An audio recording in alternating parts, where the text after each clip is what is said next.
Hello guys, what's up? So I'm back again for another tutorial video. So in this video, I will gonna show you how you can copy the link of your Discord server, so if you are interested then keep on watching. But before all that, if you are new to my channel consider to like and subscribe for more videos like this, and also, you can comment down below if you have something that you want me to make a tutorial about. So without further ado, let's start the tutorial. So to copy the link of your Discord server, it's actually pretty easy. So to do that, first, I want you to go to the server for which you want to copy the link of. And once you're on the server, next, I want you to tap the server name at the top. And after tapping it, you will be directed to the server's profile. So here on your server's profile, I want you to tap the invite button right here.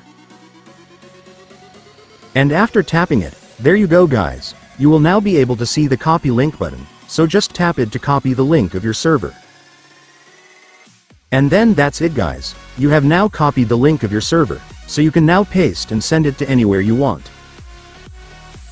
And so that's just how you do it guys. Now that you've watched this video you can now do it yourself. So that concludes our tutorial video for today. I hope it helped you. Thanks for watching, goodbye.